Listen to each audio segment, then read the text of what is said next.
Hello, welcome back to training vlog number 27. This is actually the first primary bench press session that I've showed in quite a while, and it's the best one I've had in a while. You can see right here I'm manhandling 245 for 3. It's just shy of my all-time best of 250. But the thing is, the RPE was just a little bit lower on here. If I had to say, my 250 for 3 was around an RPE 9, maybe 9.5 if I remember correctly. Whereas this triple is somewhere around an 8 to 8.5 RPE. So in some regards, I'm probably, within the next few weeks or so, I'll be surpassing my all-time best PRs on the bench press. And that is in regards to rep PRs. As far as a 1 rep max goes, I won't be testing that until the end of my peaking phase, which I plan on beginning after this current mesocycle is all over.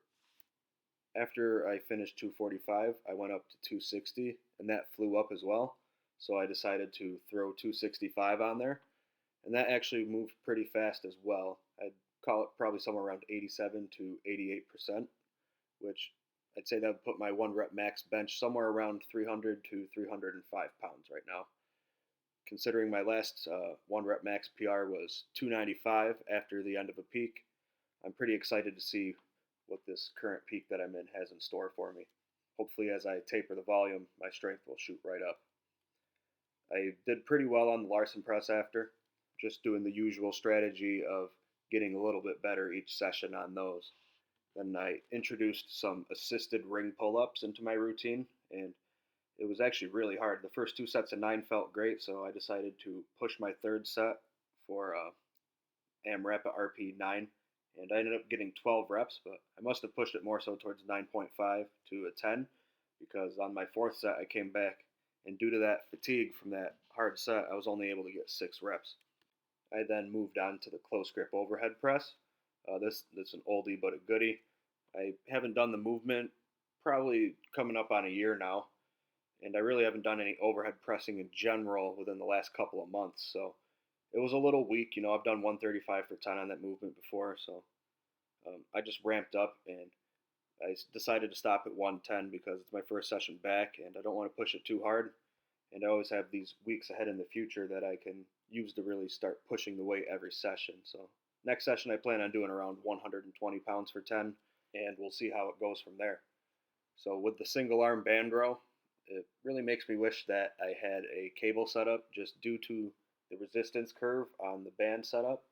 It gets heavier as you pull further back, so the heaviest peak tension moment is going to be when the arm is pulled fully back, and you have your thumb right up against your chest.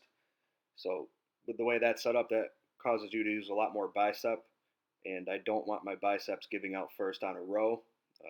With the cables, it has an even resistance profile, so it's the same through the whole movement, and that's going to cause you to use more back, which is what you want on a row.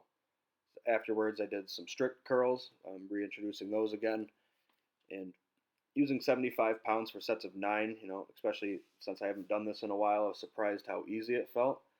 I'm really hoping that I can bump these up to 95 pounds for at least sets of 7 within the near future. Then the last footage I have here is some banded tricep extensions. I realized, halfway through the set that I need to get a little bit more elbow movement in there. I was using just a little bit too much lat at the start. But say if you're somebody who has weak tendons, or if you were very skinny as a child, I highly recommend these and other sorts of band tendon work in order to build up thick and robust tendons that are going to be able to handle all your hard and heavy training. Now my camera was getting low on battery, so unfortunately I couldn't record the Lou raises or the slow motion bird dogs. But those are more so just the things to wrap it up with all the loose ends. I'm glad I got the important footage covered. Not to say those movements aren't important, but if I was to pull anything out of the workout, it would definitely be those things, as you can do them on an off day and it's not really going to affect your recovery much. And that just about wraps up this training vlog. I hope you found it insightful. Hopefully you learned something or saw something that is going to inspire you to add it into your own training. Whatever you found helpful or cool about this video, make sure to comment down below and let me know.